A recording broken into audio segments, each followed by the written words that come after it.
Peace and welcome to the culture here on the Black Star Network. I'm your host, Farajii Muhammad. Thank you so much for tuning in and being a part of the conversation. Folks, happy Friday. We got a lot to talk about. First, let me share with you the latest talk in Washington, which is the Romney Reckoning. This is based on a new book about the Utah senator who has officially announced that he is not seeking re-election and that he is walking away from public service, but not without some controversy. So we're going to talk a little bit about some of the things he said in his upcoming memoir. Also, folks, let's talk about supporting children and youth. We're going to be checking in with the Baltimore Children and Youth Fund, who is going to be giving money to support youth-led projects. We'll talk a little bit about that. And then later on, folks, we got some other great things. Plus, we're streaming a lot of great content.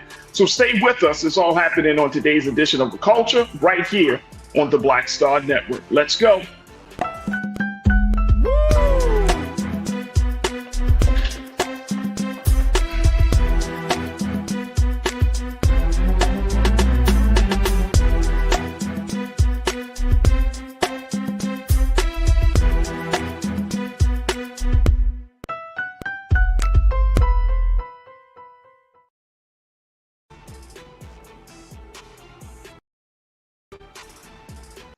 There we go. All right, folks. Welcome to the culture here on the Black Star Network. Happy Friday, and happy Friday, folks. We are streaming live on a number of different platforms, and so you can tune in. First and foremost, go to our home website at blackstarnetwork.com. Again, that's blackstarnetwork.com to see all the latest shows and all of the latest pieces of content and news and things that are happening across the country. But most importantly, to check us out, as we're streaming live right there. We're also streaming live on Amazon TV, on Fire TV, on Amazon News. We would love for you to check us out there, and on Plex TV, where you can find us there 24 hours a day, 7 days a week. Just look in the news and opinion section on Plex TV, and boom, Black Star Network pops right up there. Now, of course, on social media, you can find us on Facebook under Roland Martin, and we are on YouTube. This is where you can join us to be a Culture Crew member for the day. On the YouTube chat, just go under Roland Martin on YouTube and join the conversation. And I cannot wait to connect with all of you on YouTube. But let's talk a little bit about some of the latest happenings politically around the country. But the big story that people have been talking about, a lot more politicals than anything else, is this latest situation, this new book coming out called about Utah Senator, longstanding Senator, former presidential candidate, Mr. Mitt Romney. Mr. Romney has a book coming out called Romney, A Reckoning. And this book is also is getting a lot of attention, along with the fact that Mitt Romney has officially put out a campaign video where he is saying that he is not seeking re-election. At least if we can, let's play a little bit of what Mr. Romney had to say about why he's deciding to not run for the Senate anymore. Take a look.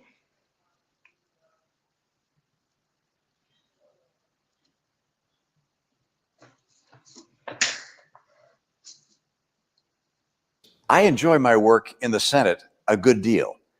The last few years have been particularly productive as I was able to help lead and negotiate the bipartisan infrastructure law, a comprehensive China strategy process, religious liberty protections, a compromised gun safety law, the Electoral Count Act reform, and emergency COVID relief funding. I was also able to help secure key Utah priorities, including funding for Hill Air Force Base and its program to modernize our nuclear deterrent, as well as funding for wildfire prevention, water infrastructure, rural broadband, removal of uranium tailings from Moab, expansion and restoration of our highway and transit infrastructure, and federal studies to save the Great Salt Lake. I've spent my last 25 years in public service of one kind or another. At the end of another term, I'd be in my mid-80s. Frankly, it's time for a new generation of leaders. They're the ones that need to make the decisions that will shape the world they will be living in. Now, we face critical challenges: mounting national debt, climate change, and the ambitious authoritarians of Russia and China. Neither President Biden nor former President Trump are leading their party to confront those issues. On deficits and debt, both men refuse to address entitlements, even though they know that this represents 2/3 of federal spending. Donald Trump calls global warming a hoax, and President Biden offers feel-good solutions that make no difference to the global climate. On China, President Biden underinvests in the military, and President Trump underinvests in our alliances. Political motivations too often impede the solutions that these challenges demand. The next generation of leaders must take America to the next stage of global leadership. While I'm not running for re-election, I'm not retiring from the fight. I'll be your United States Senator until January of 2025. I will keep working on these and other issues, and I'll advance our state's numerous priorities. I look forward to working with you and with folks across our state and nation in that endeavor. It really is a profound honor to serve Utah and the country, and I thank you for giving me the opportunity to do so. That was Senator Mitt contrary Romney, to a lot of expectations, Senator Mitt Romney, as he talks about his plans over the next year or so, year and a few months, as he is not seeking re-election.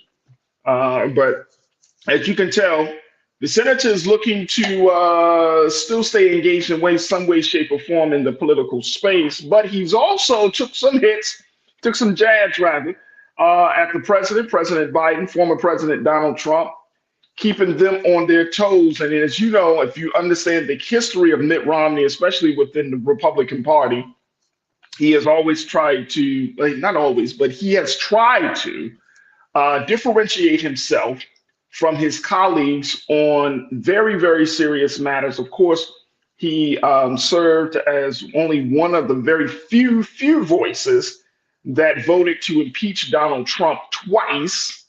But he also has been dealing with some of the other issues of, going against President Biden on the infrastructure bill, going against President Biden on some COVID relief stuff. So he's been around, and he is considered to be one of the few last remaining GOP conservatives, quote unquote, good conservatives in the Senate and in Congress. So he's looking to make his departure, and it has brought up a lot of questions, because not only is he looking to make his departure from his time in office, he has a book. And we're going to talk a little bit about some of the big ideas that he threw out there, but he does have a book to talk about not just himself, but he goes in on his own party.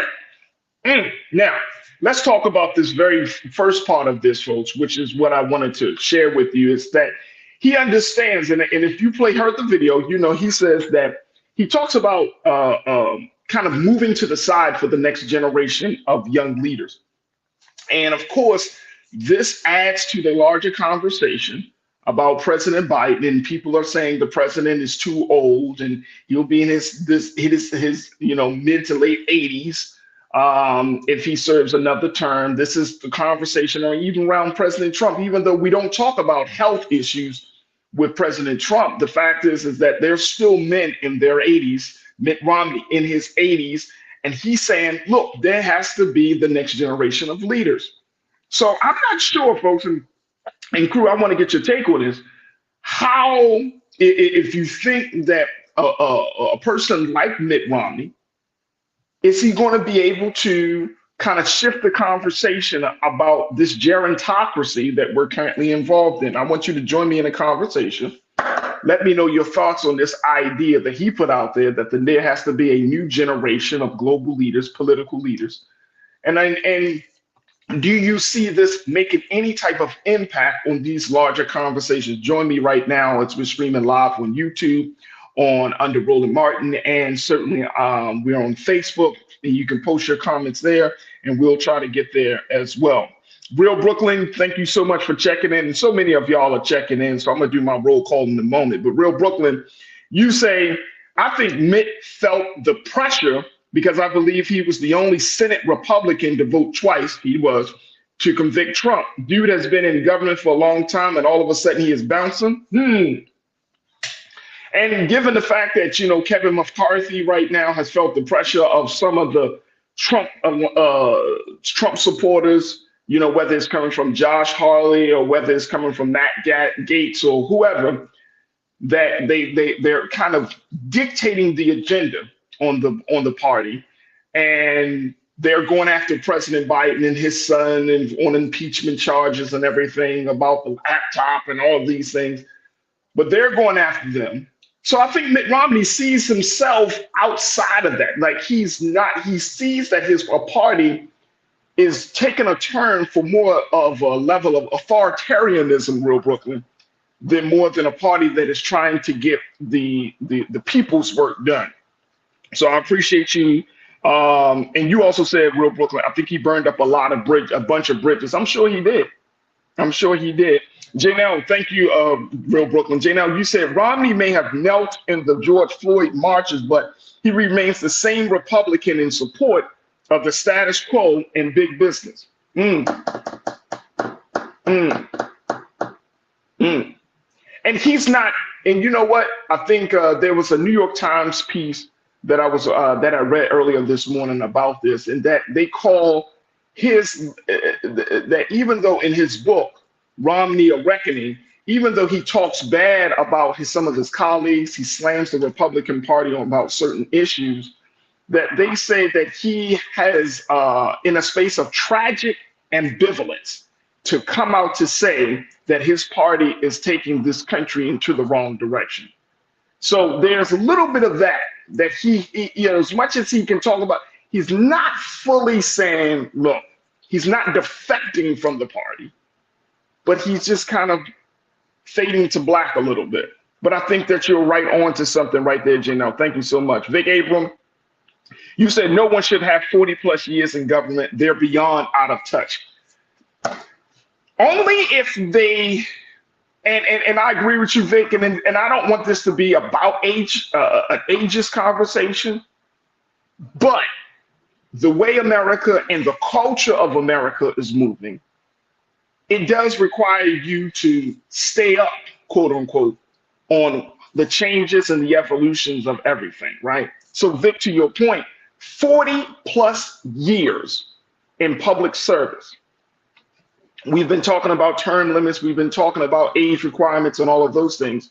But when you say it like that, Vic, I'm in agreement with you. 40 plus years, you are going to lose touch, especially if you have been insulated by partisan politics and you have not opened up to new ideas, new people, really reaching across the aisle. So I agree with you on that one. Thank you so much, Vic, for bringing that up. Pauline, you said, where is Josh Hawley? Last time I saw him, he was running out of the Capitol building on January 6th. I don't know. I can't keep up with that guy. I have no idea. Like, there is that cadre of Republicans who tries to put themselves out. I know he put out a book on dealing with the crisis of manhood in this country, but there's a cadre of Republicans, young Republicans, like a Josh Hawley, like a J.D. Vance, or like a, even with Cruz, Ted Cruz, and others, they gone. They are gone. McCole, you said, I agree that there has to be a transference of leadership. The next generation is up, and I believe that they are ready to disrupt and dismantle these systems that do not serve the U.S. citizens well. And folks, we're going to take a quick pause. But when I come forward, let's have a conversation about this, McCole, because Mitt said something in his book that the author of the book, who is a reporter for The Atlantic, the author of the book didn't ask Mitt at the time to elaborate on, but I want to bring it to the forefront because it speaks volumes and exactly to what you're talking about, McCole. it speaks volumes about where we are. And I truly believe, crew, I truly, truly believe it is another piece of writing on the wall that is going to cause us as Black folks in this country, Black America, to ask some hard questions and to try to figure out the best course of action for us to take. So I want to hold on to that thought, Nicole, because you brought up something very, very important, and I'm glad you did, because we need to talk about it. Look, I got to take a quick pause. When we come forward, let's continue the conversation. I called it the Romney reckoning, but there is something else that is happening. It's not just about the man as much it is about the time and the system of things that we are involved in. And I want us to have a conversation about it. So stay with me. We got a lot to get to in this first part, this first hour of the culture here on the Black Star Network.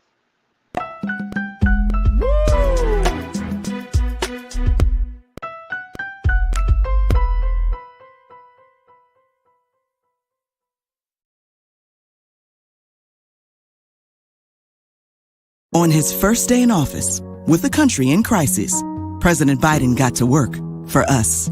Cutting Black child poverty in half, more money for Black entrepreneurs, millions of new, good-paying jobs. He's lowered the cost of living and prescription drugs. But there's more to do. He gets it because we all deserve dignity, safety, respect, and a chance to do more than just get by, but to get ahead. I'm Joe Biden, and I approve this message. Pull up a chair, take your seat. The Black Tape with me, Dr. Greg Carr, here on the Black Star Network. Every week, we'll take a deeper dive into the world we're living in. Join the conversation only on the Black Star Network.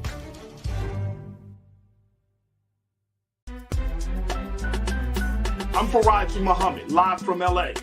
And this is The Culture. The Culture is a two-way conversation. You and me. We talk about the stories, politics, the good, the bad, and the downright ugly. So join our community every day at 3 p.m. Eastern and let your voice be heard. Hey, we're all in this together. So let's talk about it and see what kind of trouble we can get into. It's The Culture, weekdays at 3, only on the Black Star Network. When you talk about blackness and what happens in Black culture, we're about covering these things that matter to us, speaking to our issues and concerns. This is a genuine people-powered movement. There's a lot of stuff that we're not getting. You get it, and you spread the word. We wish to plead our own cause, to long have others spoken for us. We cannot tell our own story if we can't pay for it. This is about covering us. Invest in Black-owned media. Your dollars matter. We don't have to keep asking them to cover our stuff. So please support us in what we do, folks. Contrary to a lot of expectations, I enjoy my work. We're behind 100,000, so we want to hit that. Y'all money makes this possible. Check some money orders. Go to P.O. Box 57196, Washington, D.C. 20037-0196. The Cash App is $RM Unfiltered. PayPal is R Martin Unfiltered. Venmo is RM Unfiltered. Zelle is Roland@RolandSMartin.com. Folks, Black Star Network is here. Oh, no punches! I'm real revolutionary right now. Support this man, Black media. He makes sure that our stories are told. Thank you for being the voice of Black America, Roland. I love y'all. All momentum we have now, we have to keep this going. The video looks phenomenal. See, this difference between Black Star Network and Black-owned media and something like CNN. You can't be Black-owned media and be scared. It's time to be smart. Bring your eyeballs home. You dig?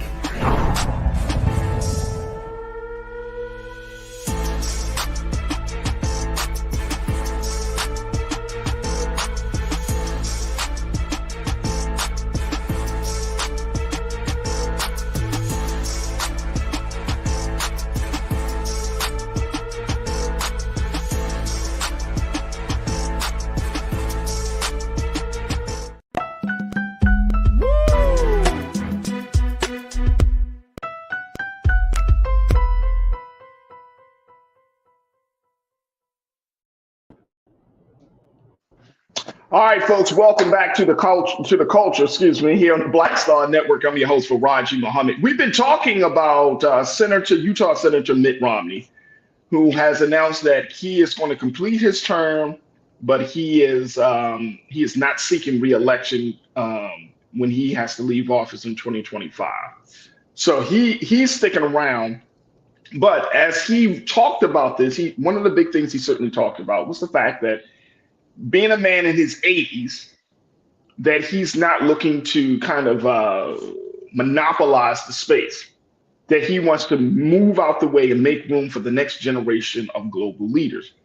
And so this is another perspective in the ongoing conversation about the gerontocracy that we see in our country, where we have, again, folks who are 80 plus years old in some of the most powerful, influential positions in government, in public service.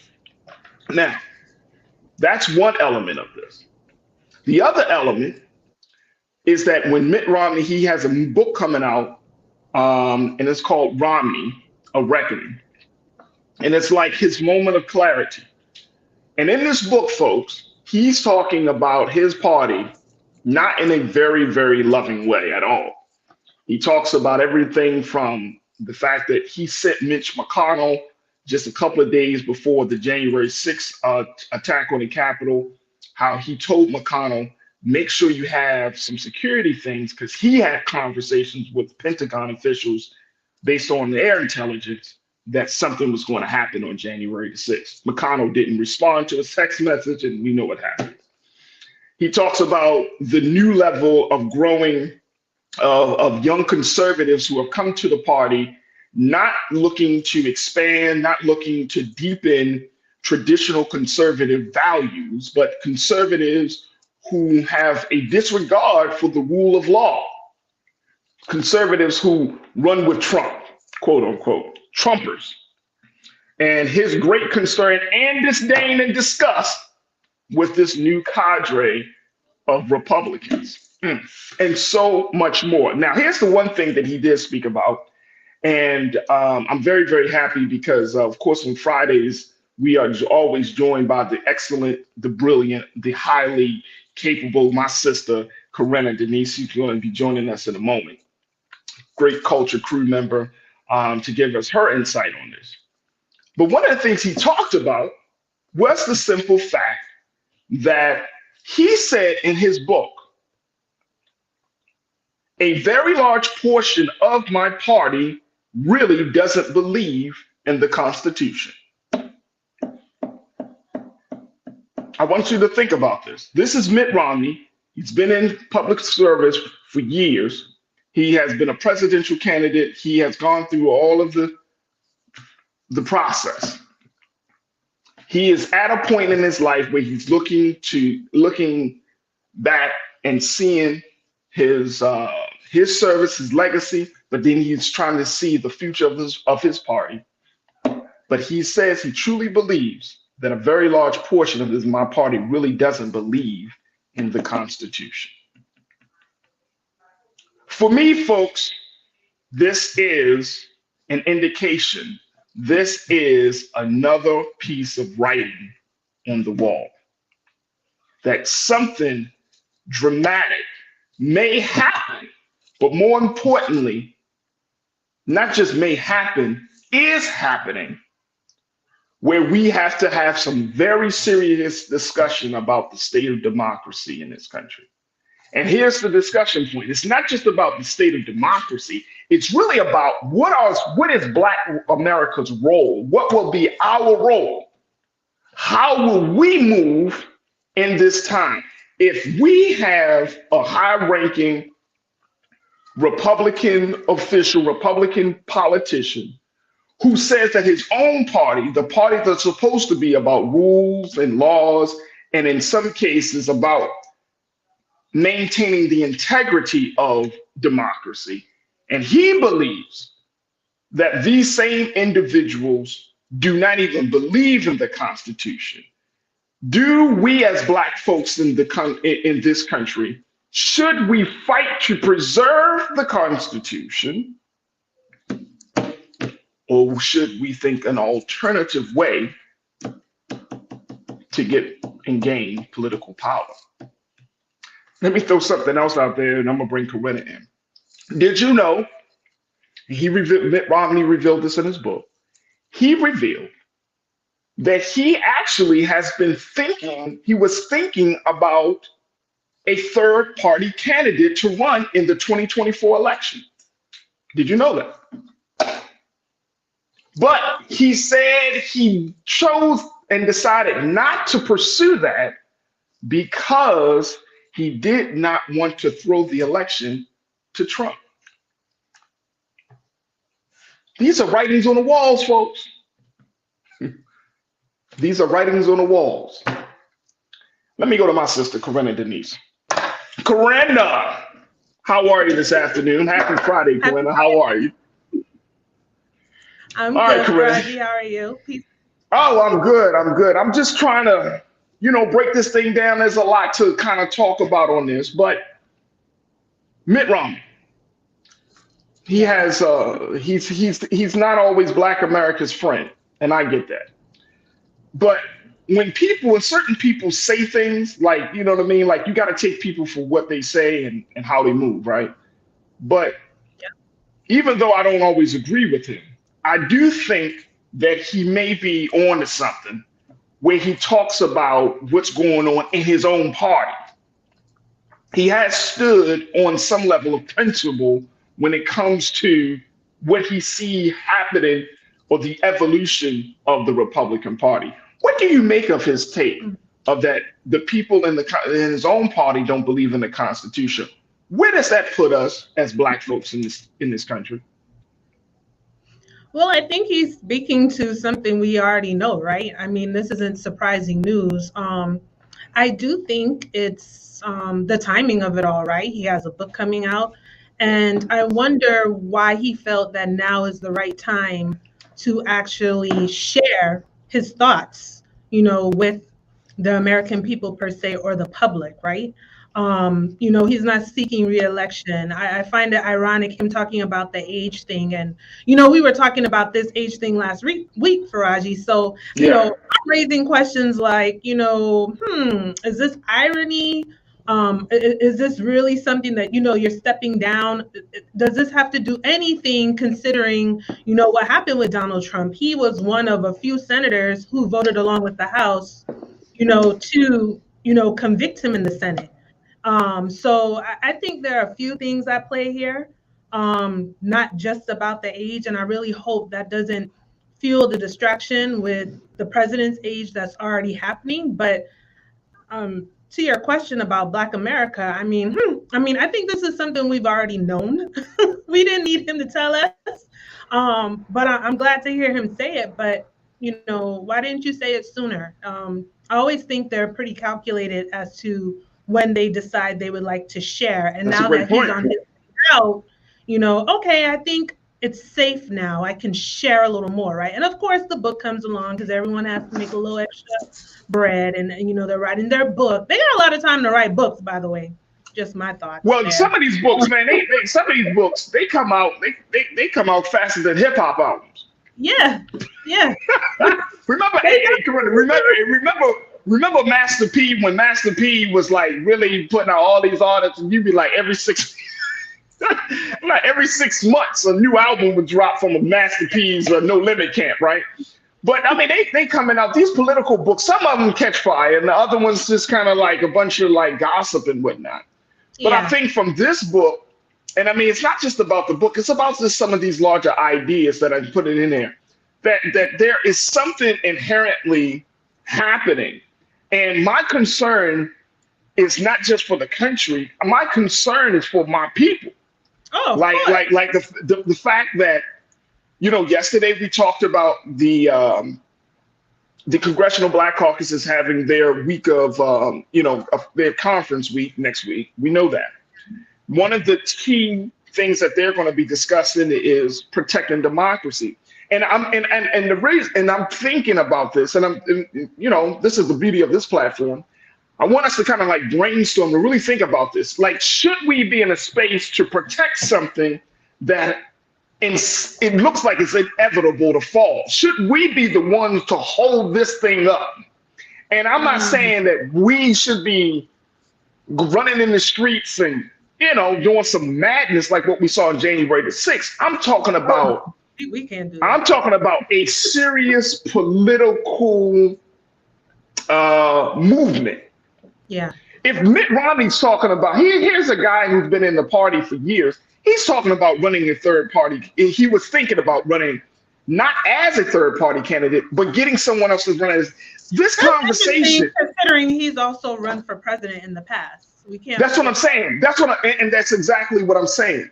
That you have a lot of people, and these ain't just small time folks. I know Larry Hogan, the former governor of the state of Maryland, others who are saying like, yo, we need a third party candidate. But when it comes to us, it's still like this, no, we can't move like that. When other people are seeing the writing on the wall, and I'm like, yo, if other people if real insiders are seeing, and I know it's a lot. It's a lot.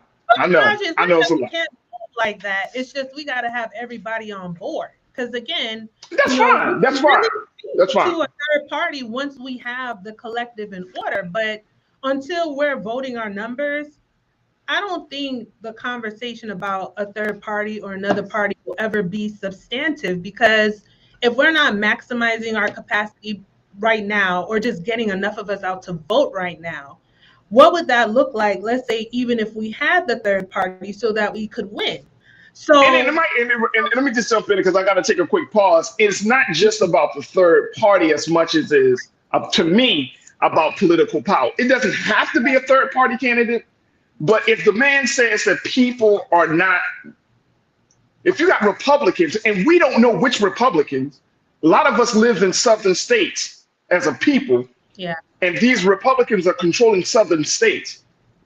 We don't know which Republicans truly believe in the Constitution. So when we have these discussions about rights, freedoms, Vice President Kamala Harris is right now, we're screaming it about talking about protecting our freedoms. When we have those kind of conversations, we got to make sure that we're talking with on the same playing field. You can't come to a morally corrupt individual talking about high values and expect them that's going to appeal to their moral sensibility. You see what I'm saying? Right. So I think there's some things. There's no moral appeal. Rarely. That's what I'm saying. And there's no moral appeal. And so if there's no moral appeal, we know that. But then now it seems like there's no constitutional appeal. Then how do we get our interests to the forefront? How do we make that progress? I got to take a quick pause. When we come back, more conversation about Mitt Romney with my sister, Corinna Denise, and of course with you. Stay with us. It's The Culture on the Black Star Network.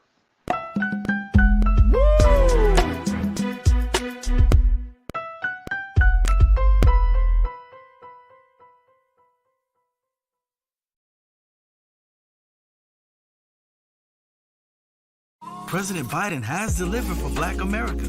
More funding for Black entrepreneurs. Millions of new good-paying jobs. He's lowering the cost of medications and the cost of living.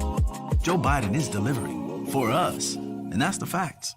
Pull up a chair. Take your seat. The Black Tape with me, Dr. Greg Carr, here on the Black Star Network. Every week, we'll take a deeper dive into the world we're living in. Join the conversation only on the Black Star Network.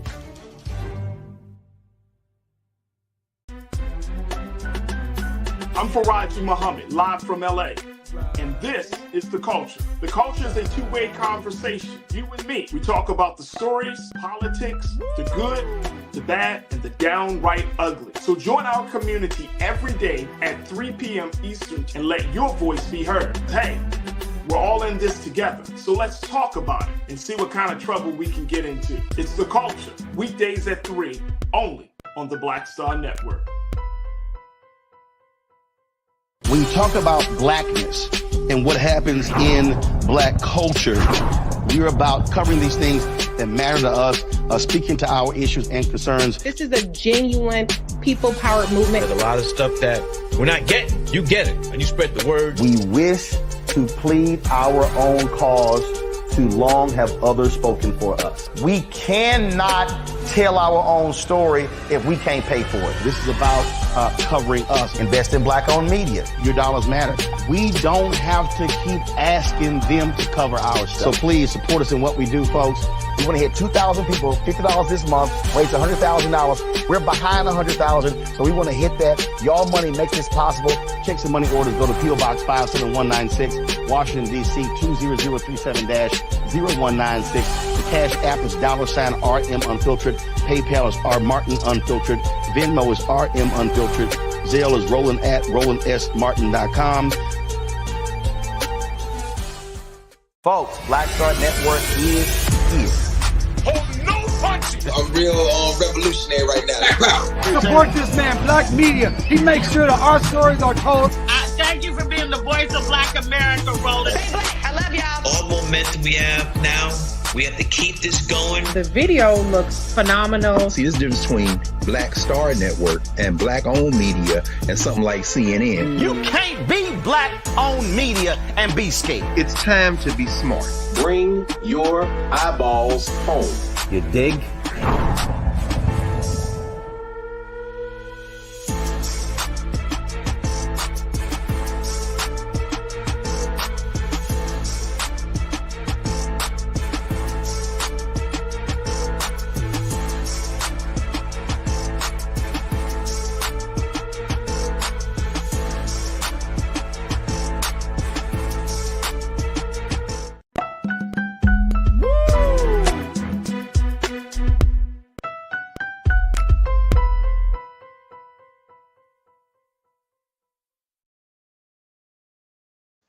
All right, folks, welcome back to The Culture here on the Black Star Network.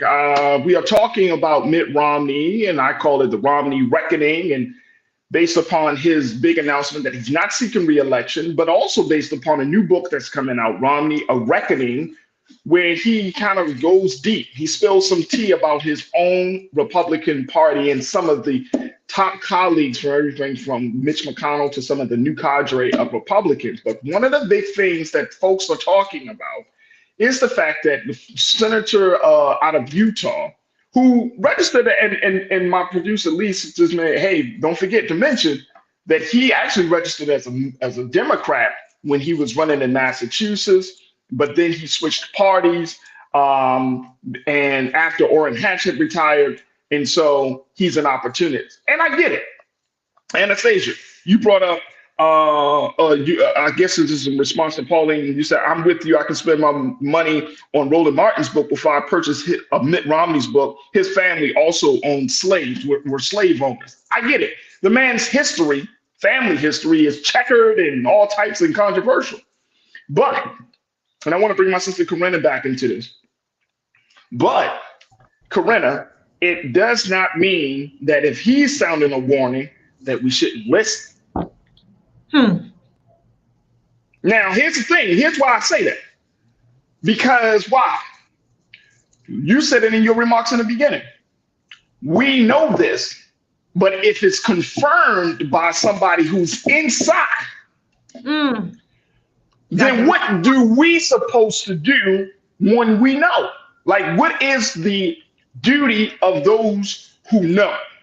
My duty, of course, is to make sure that we all have these conversations as hosts and moderator of these discussions. But more importantly, what is Black America's duty? Like, we can't, I know, and sometimes it's easy for us to listen to certain people and discount everything. But sometimes your worst enemy can spit truth. Oh my God. Yes. Yes. Yes. Yes. Does that mean that it's not the truth because it comes from the mouth of your enemy? No, because the truth stands on its own. But if truth is truth and it stands on its own, and it does, right, then we have to adhere to that truth. And more importantly, we have a responsibility to do something about that truth. If we have been feeling like the Republicans or that democracy is in peril, and then it's confirmed by a person who's been in the system, who's a part of the party that is problematic for the country, I'm listening.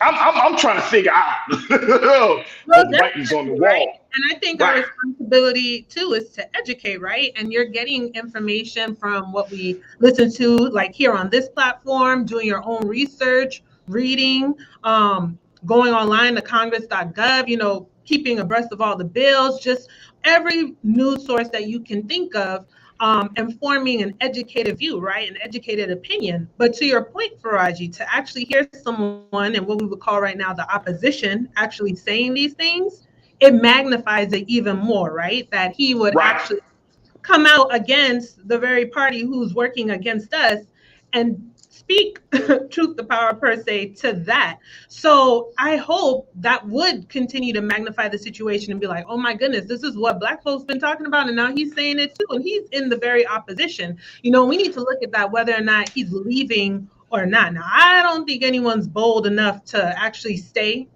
and say these things. You typically see that everyone's a little bit more open, right? When they're like, you know what, I'm not going to run another term. They feel a little bit more comfortable, a little bit more emboldened, no threatening from, their base, turning against them, especially with the election. And we know, especially with Donald Trump, if you're not for him, he's going to take you down and make an enemy out of you very quickly. So, these are definitely factors we all have to consider. But yeah, it definitely stands out, him saying this. But I also want to add in too, I saw Lana L, I saw your comment, sis, and I just want to speak to that real quick.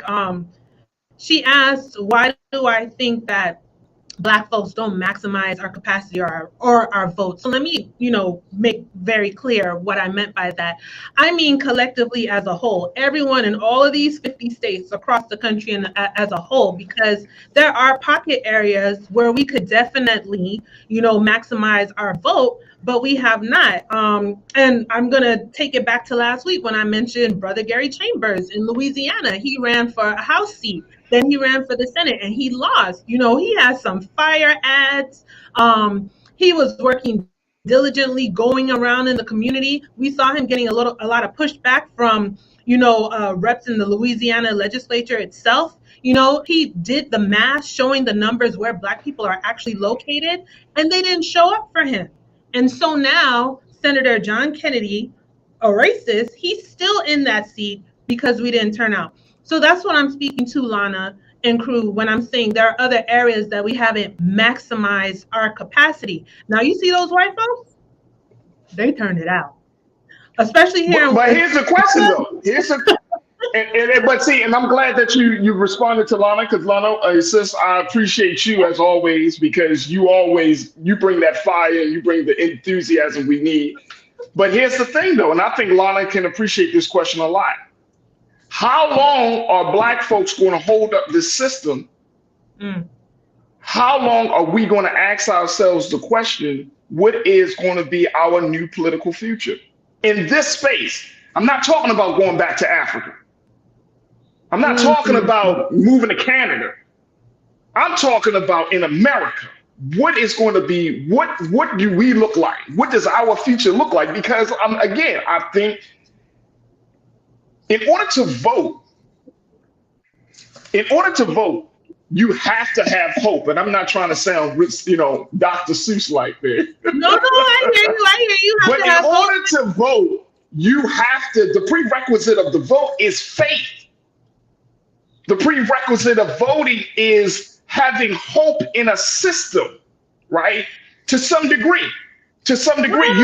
We all are being, because why take the time to hope in a system? I have hope in us, and I have hope in our people. I have hope in my agency. We all got hope in the system, though, Corinna. Yeah, we got hope in the system. I think and here's why. Go ahead. To study this system so we can change this system. I think that's where our hope is, but not the actual system itself. And until we actually change out who's facilitating these processes in the system, then we can't truly have any faith in the system. And something else too, I'm just remembering the conversation from last week.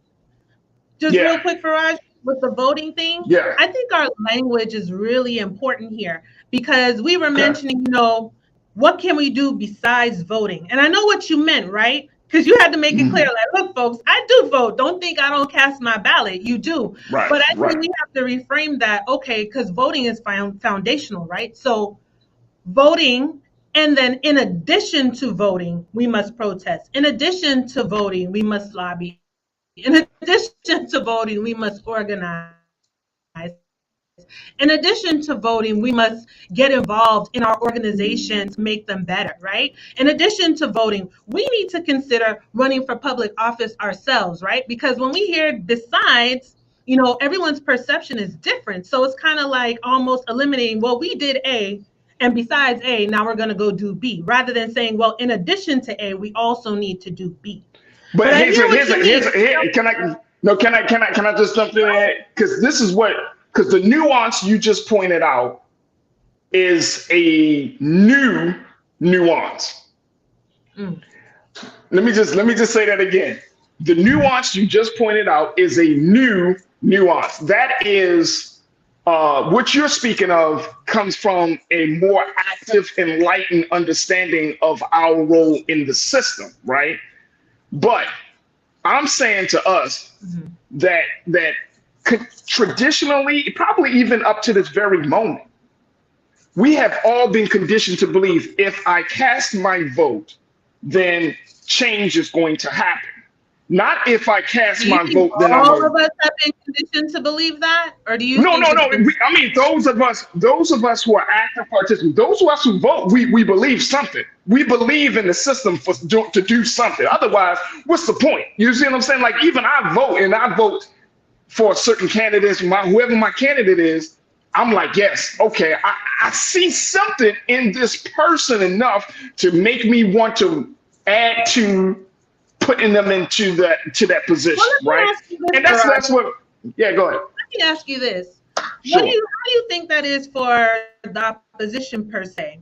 What makes them hopeful to vote for a candidate? Because especially those white folks who will vote, their whiteness no matter what, they don't care about them either. They don't care that they have teeth falling out, that they got poor health care, but they play on their emotions. And that's how they pass their agenda. So they get them out there to vote and to believe in the system, quote unquote, as we say. So what's the disconnection on our side that, they'll go out and cast? I think the big disconnection is that we have been oppressed. That's a different experience. That's a different experience. Like, think about this, and very shortly, and I know we got to move, take another quick pause, but think about this. We were enslaved as a people in this country, yet we still advocate to be a part of the system that oppressed us. It's not now. Even when there were moments in our history where we would say, this ain't it. Yeah. How is it that a vast majority, and I'm just saying a majority of us still say, nah, this is it. We just got to have a different relationship. Because once you start talking about the idea of removing this system of things, of democracy or capitalism, whatever the system is, right? It really unnerves a lot of Black people, man. And I've had these conversations with individuals and groups. We aren't always in for that complete revolutionary change. We would rather, and this is human behavior, I think, more than anything. It's much easier for us to make incremental changes than it is for us to make dramatic changes. You see what I'm saying? It's like when you experience death in a family. It's a little bit easier if the person that passes away in your family has gone through a long bout, hospitalization, that whole process, and then they pass away, versus they just go, you get a phone call and they gone. You've had time to process what's to come. You see what I'm saying? But so we're at a place now, and I think this is what this is why I'm bringing up this Romney quote of the fact that we are at a place now where we really do have to have some different conversations about our relationship with democracy. What does that mean? Our different conversations about our relationship with government. You see what I'm saying? Because and how does government and democracy impact our lives And we need to be clearly defining democracy. You know, because guess what? Guess what? Very quickly, and we're going to have some bigger conversations. I just don't have enough time today. But there is the Constitution, which in some people are now saying is at the source of the problem, because the Constitution really emphasizes minority control over the majority. That's what some folks are saying because of the electoral college system, right? So you still got the majority. We can do the popular vote thing, but the electoral college still determines who's the president. And the electoral college, right? So people are saying that's how Trump was able to kind of worm his way into the system, because he knows that he can speak to the electoral college and not think about the masses of the people. You see what I'm saying? So now people are saying, well, maybe it's the Constitution. So if the Constitution is problematic for our growing interests and needs, then we're now at a space, and you got a man like a Mitt Romney saying the people that the Republicans don't believe the Constitution and all of this stuff, and we're seeing their pushback against the Constitution. Then should Black people in America put faith and hope that the Constitution is going to usher in freedom, justice, and equality for us? Well, real quick, because I know we got to go to break. We have to recognize that the Constitution has always and always will be a flawed document. Otherwise, we wouldn't have all of these amendments. It's just that simple and logical to me. All of these amendments to the Constitution, and has anything actually been applied within the Constitution, right? It's always been manipulated or twisted, you know, using it to their advantage. So we have to ask ourselves, why did these quote unquote founding fathers, I'm just saying that for context here, I don't see them as my founding father, or for our people for that matter, right? But why did they come up with these concepts, right? Why put in place an electoral college, right? You want to have some sort of control. And again, Farajii, I think the country has been revealing itself. It's no longer hiding in plain sight, yet never seen. It's everyone's seeing it now, especially since the start of this pandemic. All those layers are coming off to show we have never had a true democracy, but we can have it. It's just that, are we willing to step up and dismantle it and build it back together? And see, now that's a different conversation. You don't like my music, you say the Constitution. The Constitution wasn't written in stone for a reason. Yep, Jamel Bowie from the New York Times said today, the Constitution is a malleable document. It means that its shape takes shape. It did not get into the specifics of certain things because no one knew that America was, at the time, the founding fathers didn't think that America would get in the place that it's in today, where you have a criminal running for president and you had all of these contradictions, right? So nobody thought about that. Cindy, you said the bottom line is, do we want democracy or fascism? 2024 is the most important election of our lives. We have to vote blue. If Trump gets back in there, democracy is over. Let me just do a nice national. Let me do a news alert. Cindy, democracy is already falling. The experiment is already in trouble. It's already on shaky ground and foundation. So at this point, Cindy is speaking to, though, is that it's going to be done. Because here's the thing, though. Here's the thing. Trumpers are still a minority. They're still a minority. They're still a minority? I mean, yes, people appeal to it, but it's not to the point. And I'm talking about die-hard Trumpers. If you see how he's moving, that number is growing smaller and smaller. But again, because our government, and I think part of it is because our government is in the place of minority rules the majority, it's a little bit easier to take the few, right? If you have a few here and a few there. They're working so hard. That's why we see I know, I get it. Young white men in their 30s, okay, I gotta take a break. Lifetime appointments on the federal bench, Farajii. And I get it, and I totally agree. I'm just saying we really do need to have some nuance, back to your point, some nuanced conversations about our role. Our role can't be, do we want to preserve this thing? Do we want to, like you say, dismantle this thing? Like, what do we want to do, not just in 24, but 25, 26, 27, in the years to come, God willing that we will be around. What do we want to do? What is going to be our relationship? If the Constitution is not being adhered to, if laws are not being upheld, if freedoms and rights are being negated, then where does that put Black people in this country? All right, I got to take a quick pause. That look like us in those positions. That's what needs to happen. All right. Look, I got to take a quick pause. When we come back, let's shift gears. Let's talk about investing in children and youth of Baltimore. Stay with us. It's The Culture here on the Black Star Network.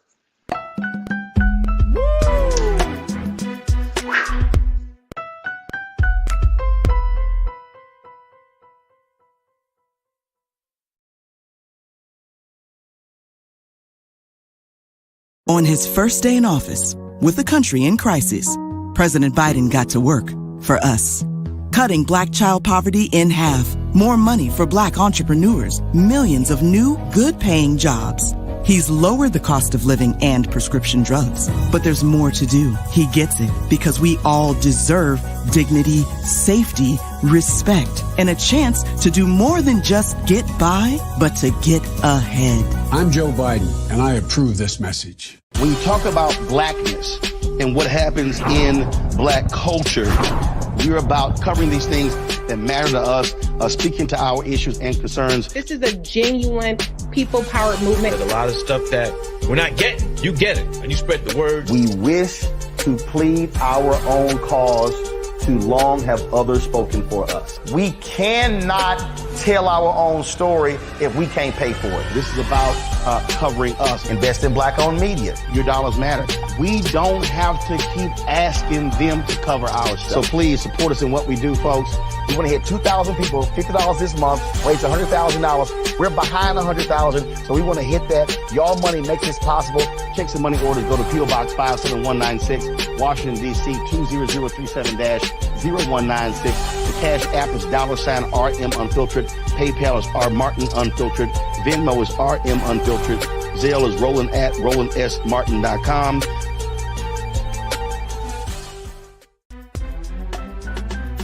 I'm Farajii Muhammad, live from LA. And this is The Culture. The Culture is a two-way conversation. You and me. We talk about the stories, politics, the good, the bad, and the downright ugly. So join our community every day at 3 p.m. Eastern and let your voice be heard. Hey, we're all in this together. So let's talk about it and see what kind of trouble we can get into. It's The Culture. Weekdays at 3, only on the Black Star Network. Folks, Black Star Network is here. Oh, no punches! I'm real revolutionary right now. Support this man, Black media. He makes sure that our stories are told. Thank you for being the voice of Black America, Roland. Stay Black. I love y'all. All momentum we have now, we have to keep this going. The video looks phenomenal. See, this difference between Black Star Network and Black-owned media and something like CNN. You can't be Black-owned media and be scared. It's time to be smart. Bring your eyeballs home. You dig?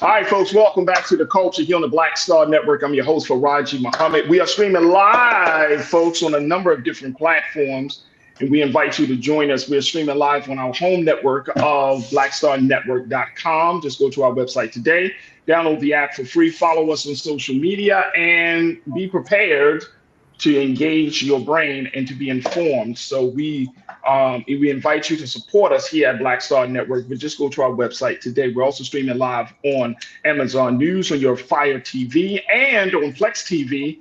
And you can find us on Amazon and Plex 24 hours a day and 7 days a week.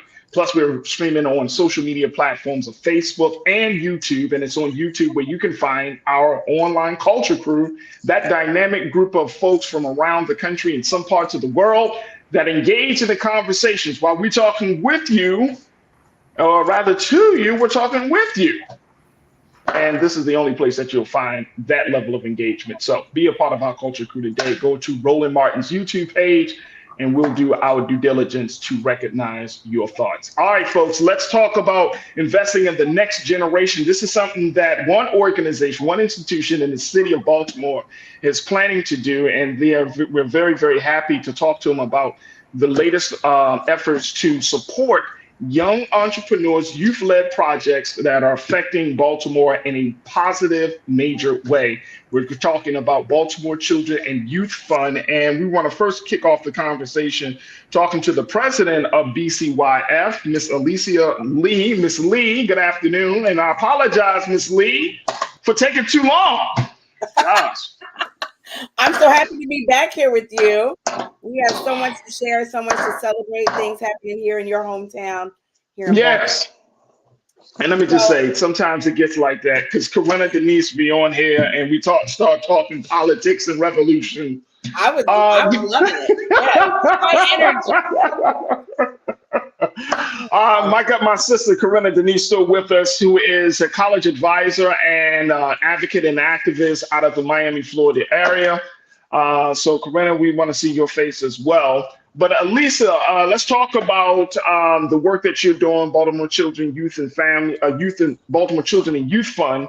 Talk to us about this fund, and you got some special guests joining us, right? Absolutely. We have some of the most incredible people in Baltimore are in our community at BCYF. BCYF is a unique fund in the country in that our city voted in 2016 to create a fund using public dollars and putting those dollars into the hands of community to determine where they go. So this is all about self-determination and agency for Black people in Baltimore City. So we are so honored to be working on behalf of the youth development sector in Baltimore City. We're talking about hundreds and thousands of folks who are working directly with young people every day to create solution-oriented opportunities for young people to thrive. And so we have dispersed since 2020, $23 million into Baltimore City, directly into the hands of mostly Black and Brown-led organizations. Our 2022 grantee cohort, our organizations, 89% of them are led by Black and Brown people. And so this is really exciting. This is the opportunity for the community who determines where our grant dollars go to set the priorities for grant making of a major institution, and then for the grant dollars to go to support Black and Brown people as they work directly with our greatest asset in Baltimore City, the young people and youth of the city. So we're really excited to be here today to share the stories and to introduce two of our grantees who are doing incredible work with young people. So Baltimore and the state of Maryland issued some reports this week about the violence. Yes, youth crime has gone down, but what we've seen is violence towards young people has increased. And so we're really trying to be prescriptive towards that. And we're here as BCYF to say that there are already folks on the case. There are already people in our communities who are dedicated and have dedicated themselves in some cases for decades to supporting young people and providing opportunities. And they've done that in with scarcity. And so BCYF is here to introduce the opportunity that our city has said through voting that we want these organizations to be able to dwell in abundance and to have the resources they need. So we're betting on them. We're investing in them. We're investing in these institutions, these small organizations, these Black-led organizations to help our young people get to where they want to go.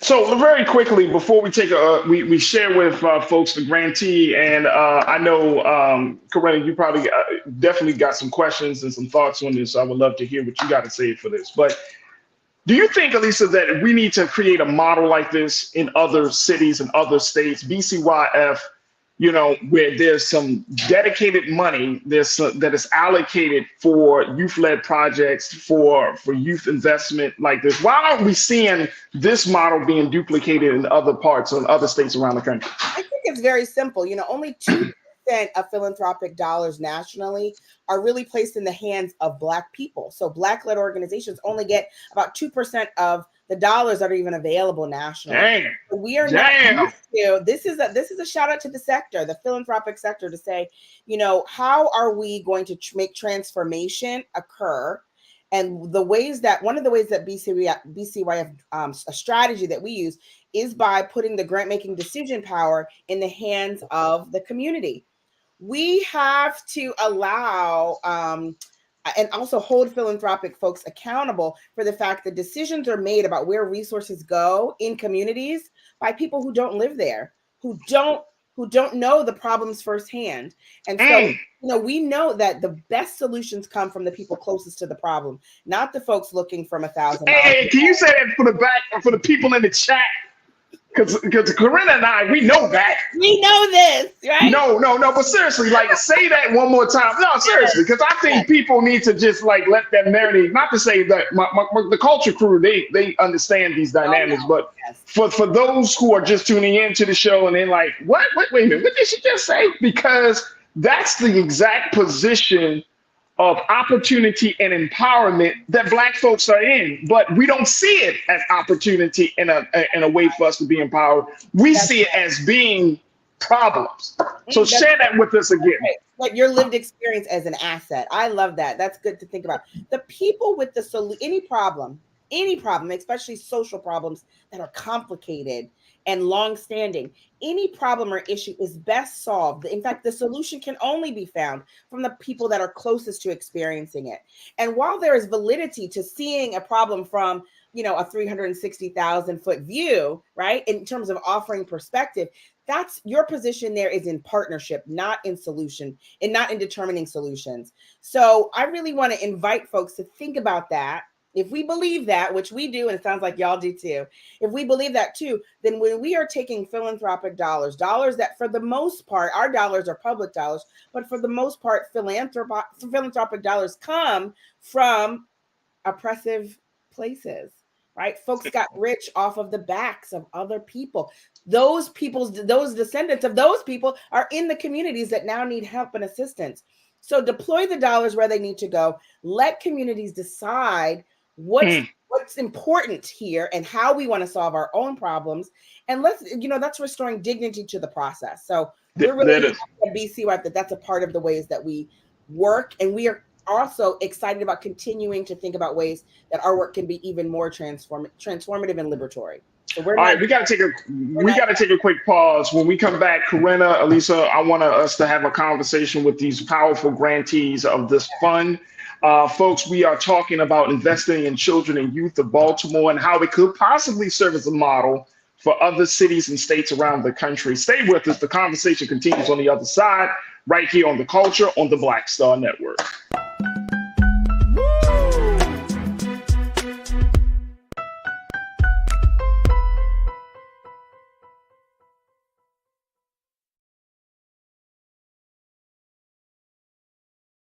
On his first day in office, with the country in crisis, President Biden got to work for us.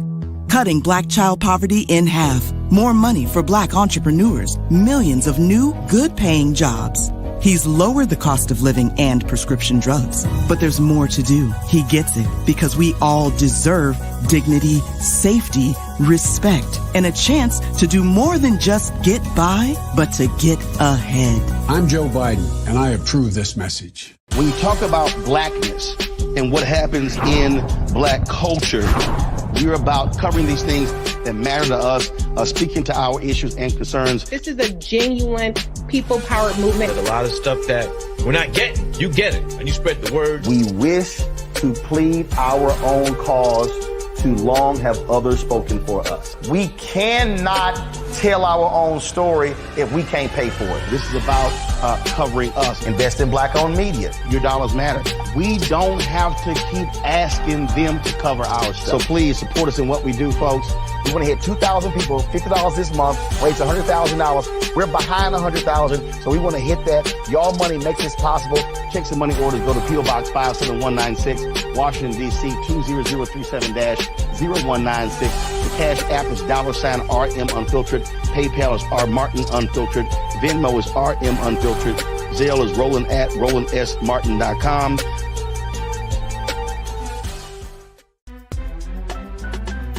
I'm Farajii Muhammad, live from LA. And this is The Culture. The Culture is a two-way conversation. You and me. We talk about the stories, politics, the good, the bad, and the downright ugly. So join our community every day at 3 p.m. Eastern and let your voice be heard. Hey, we're all in this together, so let's talk about it and see what kind of trouble we can get into. It's The Culture, weekdays at 3, only on the Black Star Network. Folks, Black Star Network is here. Oh, no punching! I'm real revolutionary right now. Support this man, Black Media. He makes sure that our stories are told. Thank you for being the voice of Black America, Roland. Stay black. I love y'all. All momentum we have now, we have to keep this going. The video looks phenomenal. See, this difference between Black Star Network and black-owned media and something like CNN. You can't be black-owned media and be scared. It's time to be smart. Bring your eyeballs home. You dig?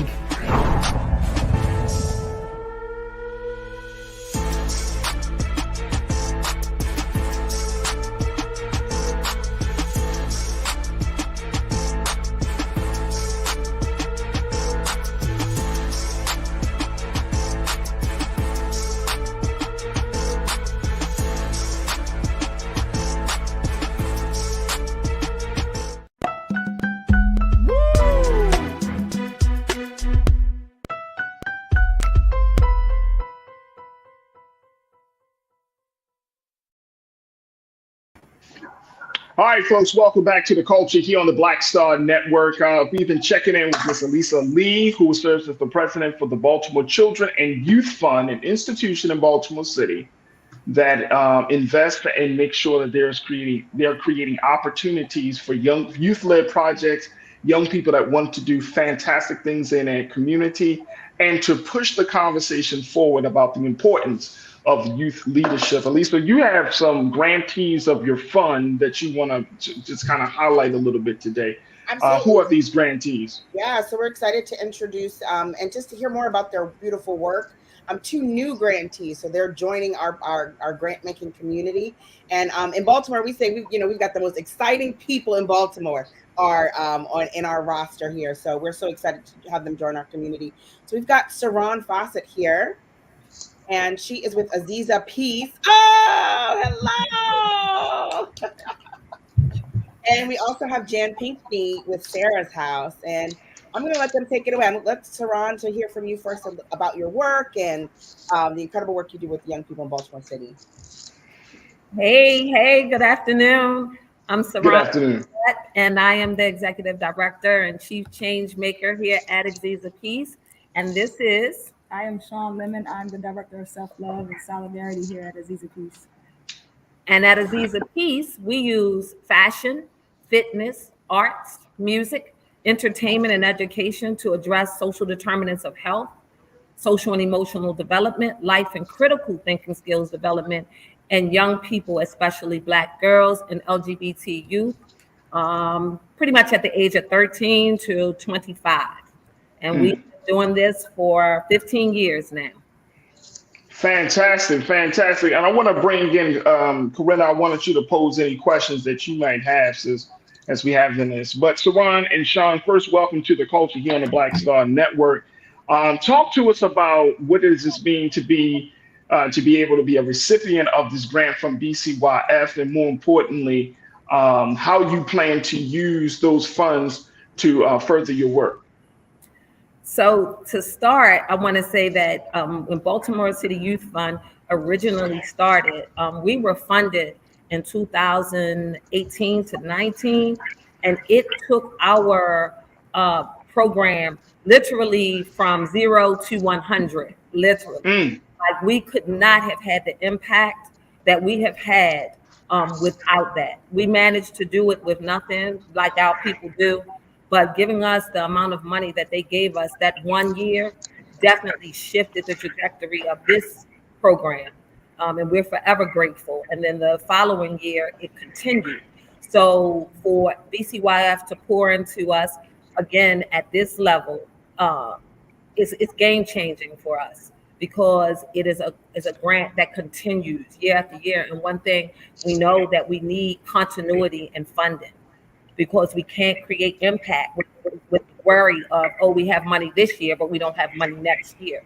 So we intend to continue the work and heighten our impact and our growth in the city. We want to reach more young people and their parents. That's awesome. And Sean, talk to us about your role as Director of Self-Love and Solidarity. I want to know, did you sign up for that position? Let me tell you, I not only signed up for it, I created it. There you go. Okay. I mean, if you must know, like it's the vibe. It's the vibe that we create. It's the energy that we create within the environment. So first you have to love yourself. So I am a stickler for showing love to myself and showing other people how to love themselves first. In order for you to just be able to love other people, and then continue that within our community as a unit. So that's what my position embodies. Thank you for asking about that, though. No, because I was trying to figure out if Corinna could serve as the Director of Self-Love and Solidarity for our show. She can. So what is one of the things, because we often talk about this, Sean and Saran, but Sean, what is one of the big things that, I mean, as this role, like, how do we start the process of getting young people, especially Black youth, to love themselves again, to get into a space where they see themselves as valuable?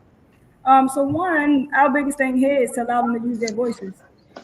There are so many places that they are not allowed to use their voices in the most respectful, positive way. I think that one of those things that we do here is we allow them to do that. We don't shame them, we don't judge them, we don't, if we're telling them no, we're telling them no for a reason. We are always being authentic within everything that we show them, everything that we give them, everything that we provide for them. We're most authentic selves, and that's what we try to teach them here, to be your most authentic self. And when those moments are not your best moments, that is who you are. So just teaching them how to just become themselves and learn who they are. Awesome. Corinna, what's your take on that? Oh man, well, thank you for the compliment, by the way, Farajii. That's a great honor. I think you can take that role. I think you can take that role, Corinna. And sis, I want to speak to when you said, "Oh, I created it." Like, I love that. How innovative that you took the time to like create and cultivate this role. And I think it's so amazing that this grant program is actually renewable, right? I'm kind of going through some of the for 3 years. Yeah, I'm going through some of the grant processes right now. A lot of folks here in the culture know I'm a part of an organization based here in South Florida called the Scholarship Plug, and we're still fairly new, and we're trying to apply for grants. And a lot of things that we've come across are like one time, you're competing with a plethora of other organizations. So a lot of the grants here, they're not specifically tailored to youth and children with that emphasis. So it kind of, since it has that focus, you kind of feel like there's maybe less competition per se, that there's actually a chance. And I would imagine a great weight is lifted off the shoulders off of those boards of directors for your organizations if you're a recipient, because okay, guaranteed next year and the year after this grant is renewable, and I actually have a little bit more time to acquire more funding to keep everything going with the organization. So I think that's something that really sets apart this grant initiative in the city of Baltimore alone. But I'd like to ask the ladies quickly with your organization, what's your process look like? How do you recruit children and youth to be a part of your program? Are you going into schools, neighborhoods? Like, what do you do to drive membership and to get kids interested and get into your organization? Great question. So we've been around a minute, and our retention rate is high. It's like AP is a family. So they actually bring each other here at this point. We don't have to do a lot of recruitment, but we serve in school during the day, after school, and we're a summer program. So the relationships that we start with these young people don't stop. We literally have group chats. They talk to us all hours of the night and day. They do not know boundaries. Let's be clear about that. We don't mind. We don't mind.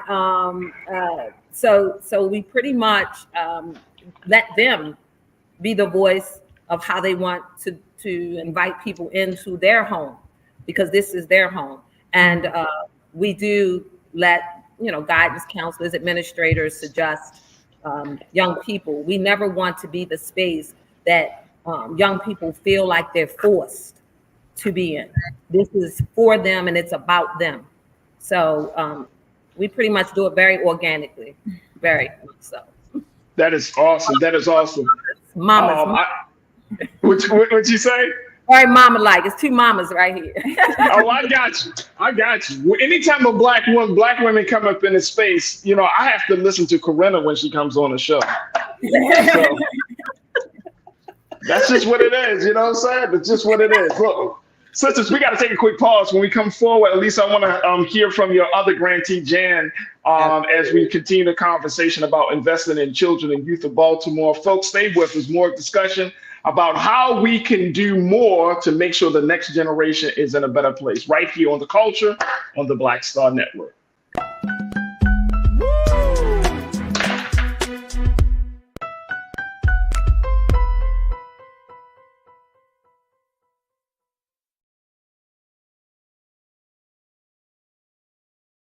On his first day in office, with the country in crisis, President Biden got to work for us. Cutting Black child poverty in half, more money for Black entrepreneurs, millions of new, good-paying jobs. He's lowered the cost of living and prescription drugs. But there's more to do. He gets it because we all deserve dignity, safety, respect, and a chance to do more than just get by, but to get ahead. I'm Joe Biden, and I approve this message. Pull up a chair, take your seat.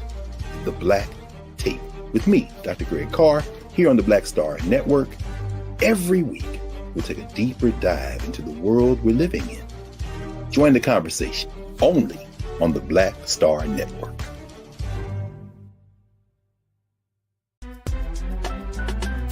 I'm Farajii Muhammad, live from LA.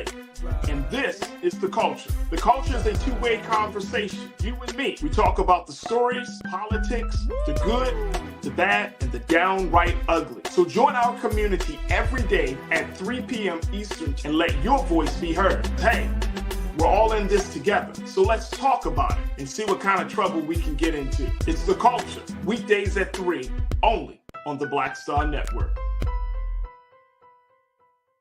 When you talk about blackness and what happens in Black culture, we're about covering these things that matter to us, speaking to our issues and concerns. This is a genuine people-powered movement. There's a lot of stuff that we're not getting. You get it, and you spread the word. We wish to plead our own cause. Too long have others spoken for us. We cannot tell our own story if we can't pay for it. This is about covering us. Invest in Black-owned media. Your dollars matter. We don't have to keep asking them to cover our stuff. So please support us in what we do, folks. We want to hit 2,000 people, $50 this month, raise $100,000. We're behind 100,000, so we want to hit that. Y'all money makes this possible. Checks and money orders go to P.O. Box 57196, Washington, D.C. 20037-0196. The Cash App is $RM Unfiltered. PayPal is R Martin Unfiltered. Venmo is RM Unfiltered. Zelle is Roland at RolandSMartin.com. Folks, Black Star Network is here. Oh, no punches! I'm real revolutionary right now. Support this man, Black Media. He makes sure that our stories are told. Thank you for being the voice of Black America, Roland. I love y'all. All momentum we have now, we have to keep this going. The video looks phenomenal. See, this difference between Black Star Network and Black-owned media and something like CNN. You can't be Black-owned media and be scared. It's time to be smart. Bring your eyeballs home. You dig?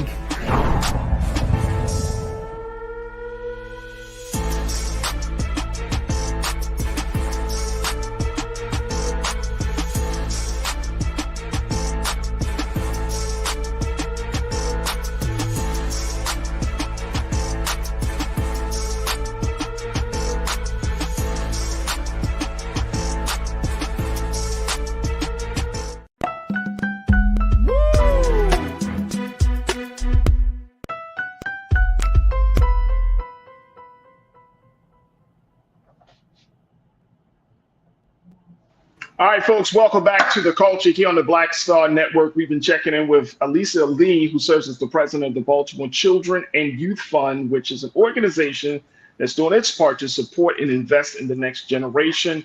We've been talking to some of the grantees of this fund. And we've been talking to some of the great sisters of Aziza Peace, Saran Fawcett, who serves as the executive director, and Sean Lemon, who serves as a role that I'm going to create just for the show, called Director of Self-Love and Solidarity. There we go. So we've been, these are two dynamic sisters that are doing fantastic work, especially those young people who are part of the LGBTQ community in the city of Baltimore. I want to give, for a few more moments, we want to bring in Jan. Is that correct, Elisa? That's right. We're gonna bring up Jan Pickney. I do want to say about Aziza Peace that in the community grant review process a year ago, the community said, where are all the LGBTQ plus programs? So, we are responding to them. They said, we know young people that are in that community need extra supports. Where are the programs that are centering their experience? So we're so thrilled to be able to work again with Aziza Peace this year and for the next 3 years. And another main priority from the community is about wellness and being well by doing. And so we're so thrilled to have Sarah's House, and Jan Pinkney is here as the president of Sarah's House. And Jan, will you just share with us about your incredible work in the community? Oh, thanks for having me. Just a great opportunity. My name is Jan Pinkney. I'm the president of Sarah's House, Inc. We actually started out as a foster care program. Well, I'll go back. Sarah's House was actually founded by my godfather and mentor, Mr. Ronnie Wooten. The lady you see behind me, her name is Sarah Wooten. He named Sarah's House after her in her honor. He said she did a great job of raising him and siblings, the guidance, the rearing, the love, the nurturing. And so he wanted to open up something in her honor.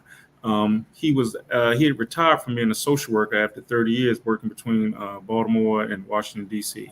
And so it was around like 2000, he had kind of got on this journey of opening up a foster care program. He saw that there was a gap and there was a need for young people. And so the vision was to open up a program that provided a safe and nurturing home for young men between the ages of 15 and 20. I had no idea that that's what I would be doing. I had just kind of, and anyone who's in the helping profession understands is that, you're not really, I don't know many people who chose to do this. We're kind of chosen, and so I'm glad that he accepted me. I did not ignore, what my calling is. And, I did that from 2002 to 2017, working as the program director and eventually program administrator of Sarah's House, Inc. foster care program. Fast forward, I kind of stepped into the for-profit world offering behavioral health services here in Baltimore, Maryland. I was doing that from 2017 to still doing some of that present. But during COVID, with a lot of the loss that we had, and there was a lot of, we experienced a lot of trauma, some good came out of it. During that time, I was introduced to a group by a colleague and said, okay, this group is meeting and they're discussing the building out of integrated youth mental health program. And so I met it, and when I met with them, I really kind of fell in love with the idea because it spoke directly to what I was feeling in my soul. Somehow, and I don't know how, helping people, and I'm just speaking from Baltimore, somehow helping people in Baltimore has become a competitive industry, and I think, I think sometimes, there's a lot of discussion right now, in the local news cycle where we're talking about, okay, what steps are we taking as far as criminal justice to engage when we engage in these young people? But I don't hear a lot of talk about support, and so I think, what I'm working on, I think, is timely. I'm so thankful and appreciative to BCYF. They're the first believers. I'm hoping this is not the last time they believe. And my plan is to over deliver and make them proud. But what we're working on right now is an integrated youth mental health center. And you said integrated youth mental health center, Brother Jan. What does that mean? What is that? And I know we only have a few moments left, but give us a snapshot of what that looks like. Where young people have choice, young people share in the vision of what the place looks like, what the services look like, where we train and hire them to be peer support workers. Sometimes, when we talk about mental health, just because you're having an issue doesn't necessarily mean you need to be diagnosed. Sometimes you need a place to pause. Sometimes you need someone to talk to. Sometimes you need see what community supports. And so creating a safe space, a no judgment space where young people feel supported, where they feel nurtured, but we're also where they have choice and say so in what those services look like. Poor people put up the least resistance, and so what happens often is that service are just given or applied to people without them having any say so. And so we want to create spaces, and and part of it will be socializing them to this space of having choice. Some of them have never had choice when dealing with systems or entities and things like that. And so we want to socialize them and train them to have choice, utilize their voice, learn these skills, and so they could take it back to their peers, families, homes, and communities. That is awesome, brother. That is awesome. Elisa, I know our time has been certainly well spent, and I'm so happy to hear about both of these programs. Talk to us about the next step in the next, we got about 30 seconds. So give us the layout. What's the next steps? How can folks be supportive of both Sarah's House and Aziza Peace at this point? Absolutely. Well, just a reminder as well, BCYF is honored to partner with 101 organizations. These are folks that have beautiful stories of triumph and beautiful stories of overcoming. But they're also folks, for the most part, that are working with a lot of room for us as a city and as a nation to support them. There's still a lot of space for folks to come in. So there's two ways you can support BCYF. One is you can donate directly to BCYF. You can also volunteer with BCYF. We have board seats, plenty of volunteer opportunity. 100% of our board are also Black folks. So we're looking for folks to join us in this movement to support these organizations so that they can live and thrive with abundance. So join us and let's resource them so that they can do their incredible work. There it is, Elisa Lee. I want to thank the good sisters of Aziza Peace, Saran and Sean. Thank you. And Brother Jan, we certainly got to have more conversation with you. Trust me, we're working on a big project. So sounds like you would be a great fit for what we're trying to do as we have these bigger conversations about Black men and families and rebuilding the community. So I thank each and every one of you. Corinna, what's your final remarks to our wonderful guests here today?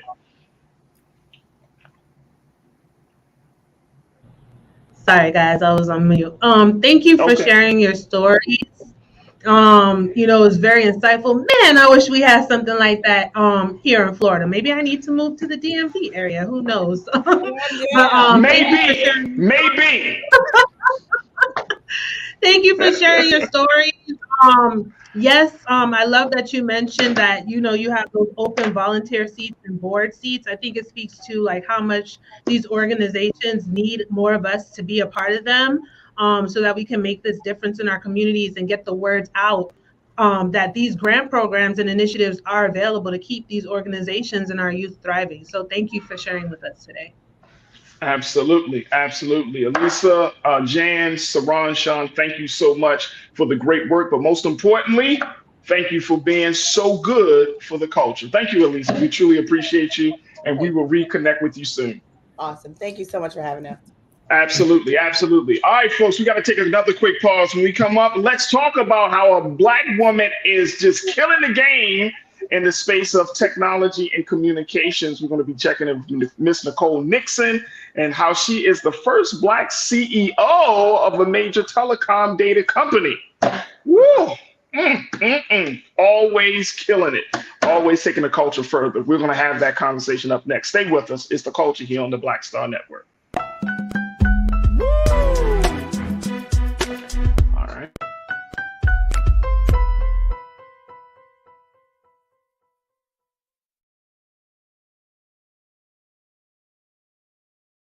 Pull up a chair, take your seat.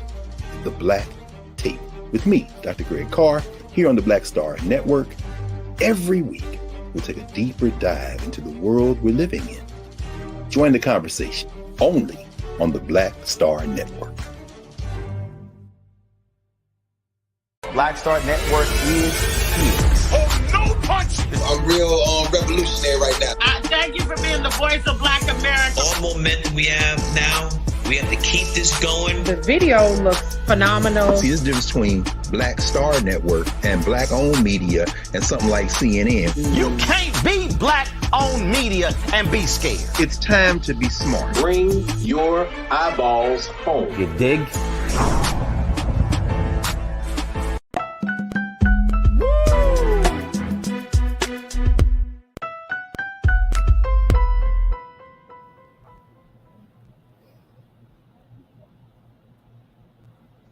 All right, folks, welcome back to the culture here on the Black Star Network. I'm your host, Farajii Muhammad, joined by culture crew member, college advisor, all around good sister, Corinna Denise. And we got our final guest today, Miss Nicole Nixon, who's the first Black woman CEO of a telecom data company called Listing Central LLC.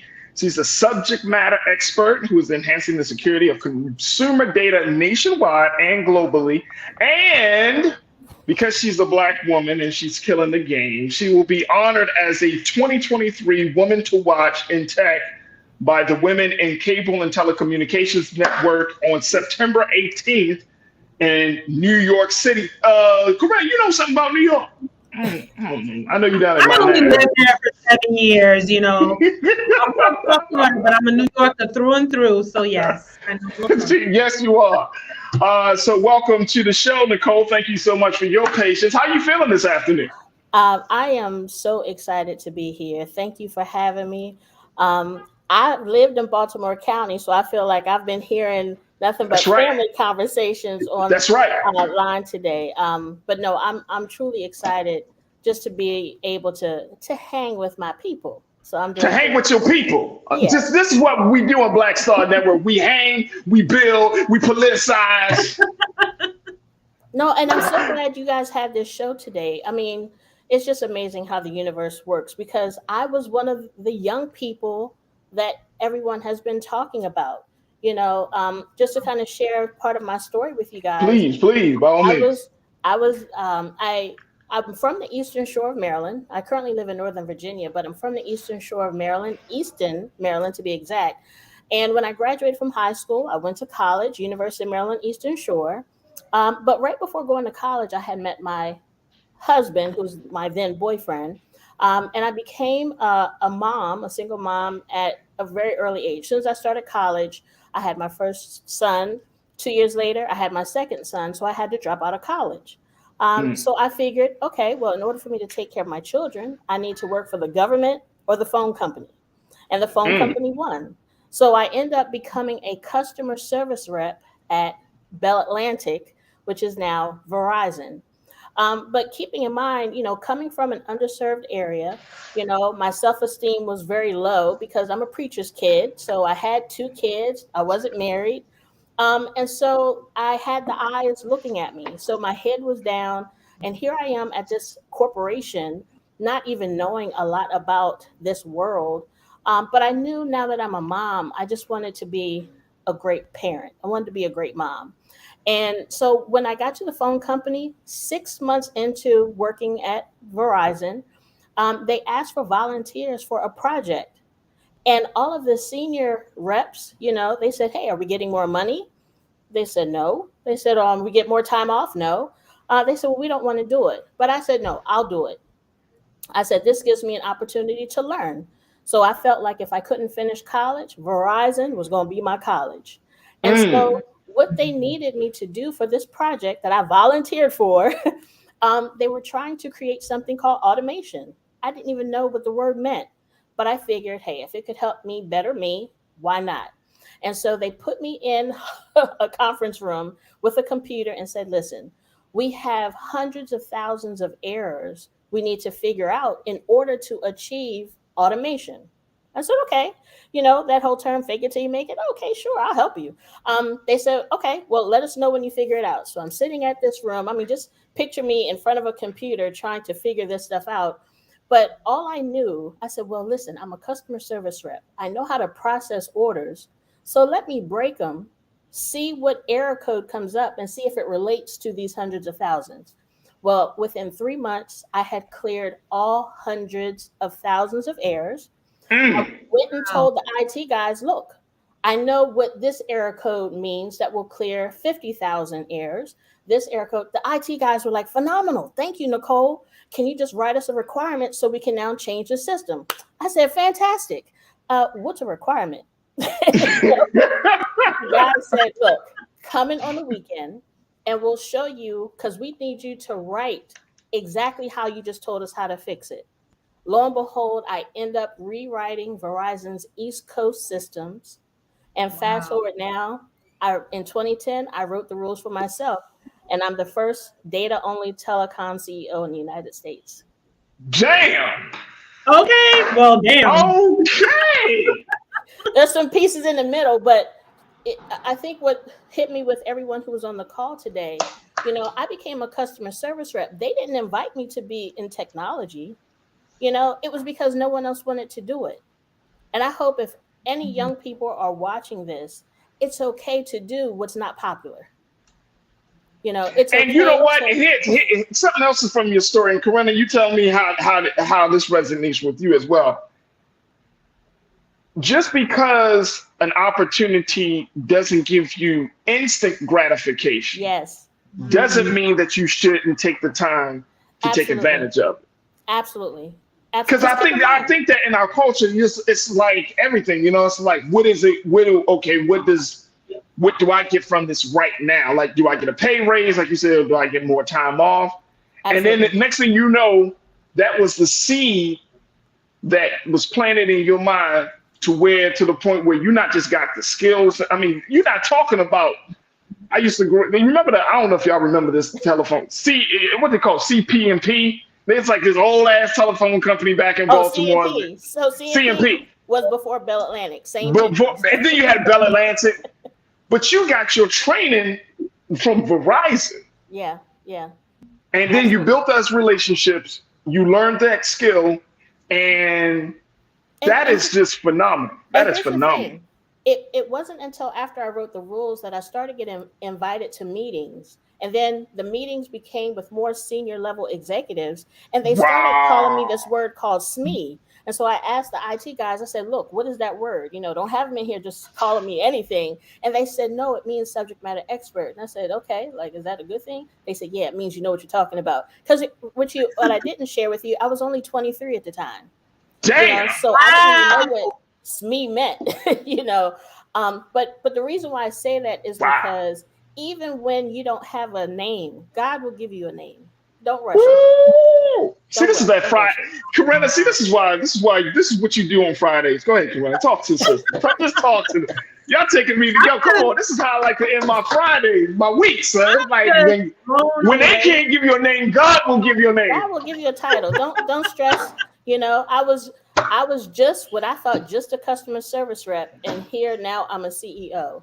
But something else I want to share with you. When I left Verizon, I went to work for a cable company, and I ended up learning the systems across the United States. So I invented nationwide data requirements for that cable company.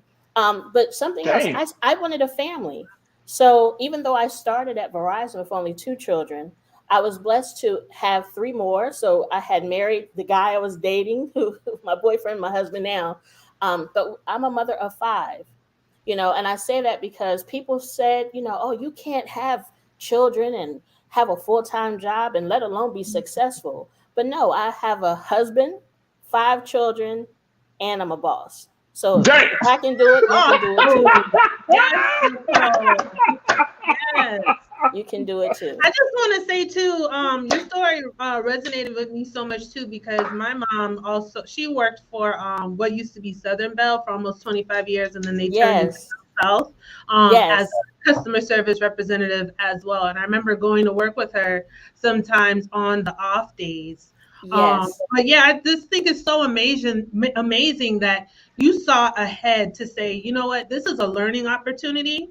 And absolutely. You saw, what it could bring you. I'm sure you didn't have in mind at that time that maybe it would have been CEO, right? But you knew that this would have been the next level. And like you said, you made it your college. And I think it's a testimony to, we should always seize the opportunity to take advantage of these learning opportunities when they're presented to ourselves. And we have to have the fortitude to see ahead how this can benefit me in the long run, and not always just for the right now. So I think this is just such an amazing story, how I appreciate it. You just had an idea like, oh, initially it's probably they were just offering some, we need some hands, though you're not getting paid, we need volunteers, and look how this turned out for you. I could only imagine how maybe some of your old coworkers must feel seeing you. Come on, Corinna. Come on, hey, Corinna. Hey, Corinna, they hating on them. They like, they when they call me like, oh, hey girl, how y'all feeling? They be like, we still customer service reps. Well, let me tell you something. I remember back then, my mindset was so focused on just being great at being me. You know, I didn't have a lot of people who were trying to come and support me to do X, right? You know, I'm this country girl from the Eastern Shore of Maryland. And, you know, like I said, I kept my head down, but a lot of times people would say a lot of things to put you down. So I didn't have people cheering me on. It was more so I had so many people telling me what I couldn't do, the fact that I'm a single mom or I'm not married. There were so many negatives. Damn. It made no sense for me to keep going because it was one of those things where, well, if everyone appears to be against me, why not keep moving forward? So the reps from back then actually support me to this day because I was consistent. You know, they used to ask me, why are you wearing suits? Mind you, I was a customer service rep. I started wearing suits to work. And I used to tell them, I'm not dressing for where I am. I'm dressing for where I'm going. I didn't even know where I was going. Hold on. I love it. Come on. Hey, Nicole. Our brains can only take but so much on a Friday. I didn't even know. Wait a minute, time out. You said you ain't dressing for where you are. I'm dressing for where I'm going. Yeah. All right, end the show. I appreciate you, Nicole. That's heavy. That's heavy. I do have a quick question. Go ahead, Corinna. Nicole, do you foresee maybe trying to have some sort of like internship program, mentoring, you know, given, you know, your story and how you got to where you are? Absolutely. So being that I'm from Maryland, I do plan on working with Governor Westmore and his team to see how we can support the entire state. Because one thing we need to start doing is creating a culture of unity. You know, even our Black culture, there's so many different layers of even who our Black people are. You can't put us in a box, you know, so I want to make sure now that I have access to data, every HBCU should as well. Every underserved community should as well. So whatever I can do to make sure that happens, I will. So as a subject matter expert, you can go into practically any system and help them to secure the system, help them to mine any unnecessary data. You can help them to be better in that. Am I understanding that correctly, Nicole? Well, actually, my specialty is all around consumer data. So your personal information, your name, your address, and telephone number, where it goes, how it appears. So the focus of the projects I'm working on right now is how to enhance consumer privacy and protections for the whole U.S. So the focus is putting all of our people back in control of their information, even over the internet. And I'm going to work with the telecom companies to make that happen. And how do you have that? And I know we got a few moments left, but how do you have those conversations being the only Black woman in the room in some cases? It's about relationship. I think the best thing I've been able to do is establish relationships and being consistent and remaining relevant. You know, even though I started as a subject matter expert at 23, 20 years later, I've attended conferences where those same men who knew me at 23 are like, hey, weren't you that customer service rep? So because my focus has been serving the people, the customers, they remember me. So if you focus on, and I think Elisa had said that, who's hurting? You know, I wasn't so focused on getting promoted. I was focused on solving problems. You know, if a judge had his information in what we used to use 411 or the white and yellow pages in error, I handled those calls to get that judge out. Or if a company, a business wasn't able to have their information published, I'd handle that. So by solving problems has allowed me to really stay connected to those who really need us. All right, let me give you this final question as we gotta wrap up. But your story is super inspiring to say the least, Nicole. No, what should a Black America's relationship be with technology and communications, especially with the rise of social media? Now we got the rise of AI. And let me just tell you, now this might be a whole nother conversation. Yeah. I read a fantastic article in Vanity Fair just a couple of nights ago where they talked about the four, as they describe them, the four technocrats of like Musk, Mark Zuckerberg, and two other guys that are looking to take what they call transhumanism. I never heard this term, but they're trying to take machine intelligence and converge it with human intelligence for some really, really like sci-fi type of stuff that many people would say is morally a problem and ethically may be problematic down the road. So what should our relationship be with technology, especially since a lot of our children, young people, the next generation is on using technology so much and so often? How should we move forward? I'll try to point out three quick things. Number one, pay attention to things you're logging into. Don't just, read over things, but if you don't know how your information is being shared, ask a question. It's okay to ask, because being technical is very technical, right? So some people may not even know what to ask. So sometimes every product you're using, if you have to share your information, ask how they're using it. That's number one, right? The other thing is every political body in our environment, in our country, they work for us. So if there's not enough information to help explain how Facebook works, how your data is being used on Facebook, go to your governor, your mayors, your council members, and tell them, I need to understand this better. And number three, don't stop letting your voice be heard. Don't let the word technology overwhelm you. Just ask a question. And if they can't answer it, make sure they find someone who can. Because there is a huge digital divide. Our seniors are being left behind. So we're not going to even know sometimes what the right question is to even ask, right? So when you have a question, go to your local community, your political figures, ask them what it means, but ask questions. Don't assume everyone that's using your data is using it for good. That's some real talk right there. Folks, Nicole, how can people get more information about your company, Listing Central LLC? So to stay connected to us, definitely just go to my website, www.listingcentralllc.com. There's a contact link on that page. Definitely share, connect with me, especially for groups wanting to, needing someone to speak to support their youth. We'll also have our media contact on there as well. But don't worry, while this is the beginning of our conversations, it's not the last. There's a lot more coming. And even though some of you may have just heard from me right now, you'll hear more from me very soon in the future. There it is right there. Nicole Nixon. And anytime you guys need me and invite me, I'm here. Oh, man. No, and I think that we need to have a much bigger conversation talking about HBCUs and technology, right? Absolutely. Corinna? Oh, yes. You know what I'm saying? We got to figure out how to make our HBCUs more modernize the systems, from everything from accepting payments to putting out some information. But that's part of the concern I think a lot of HBCUs have around this space that we're in, this digital divide space that we find ourselves in.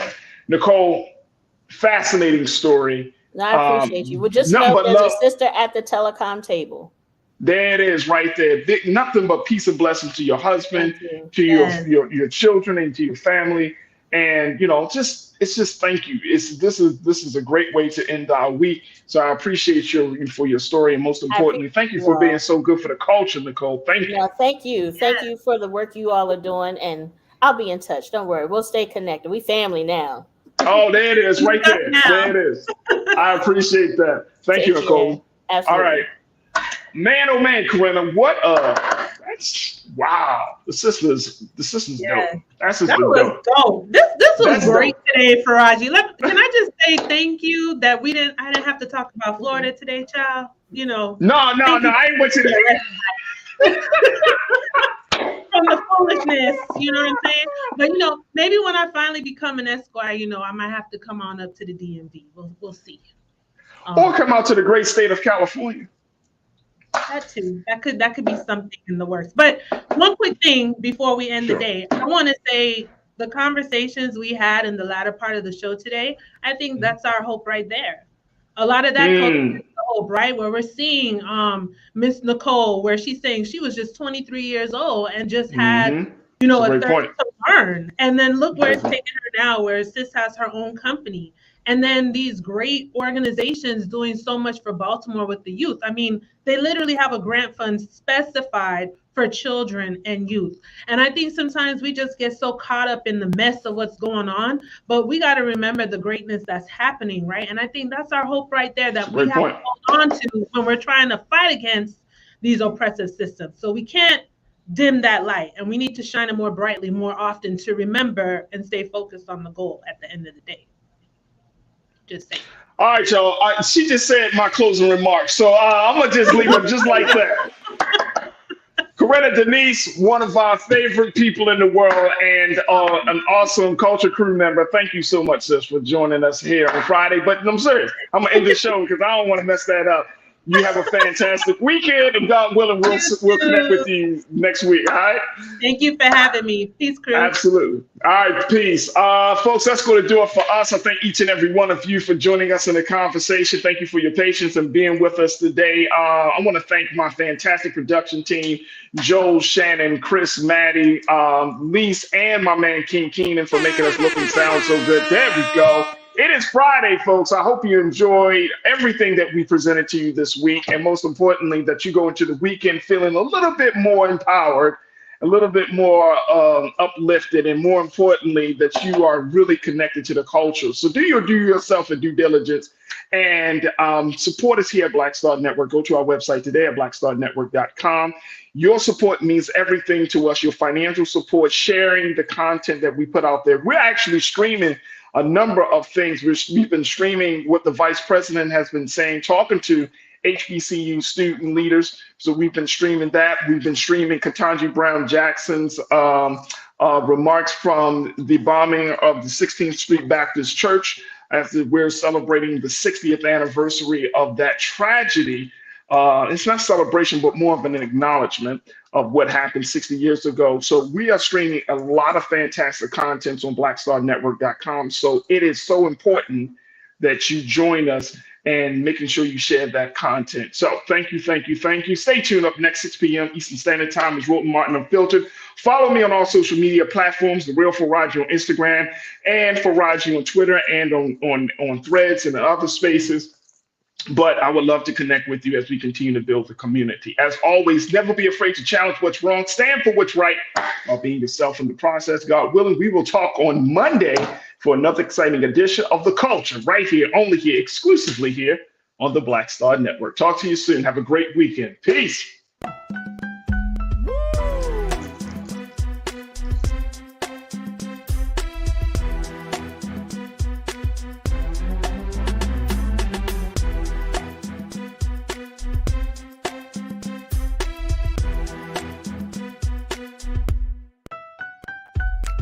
You're rocking with the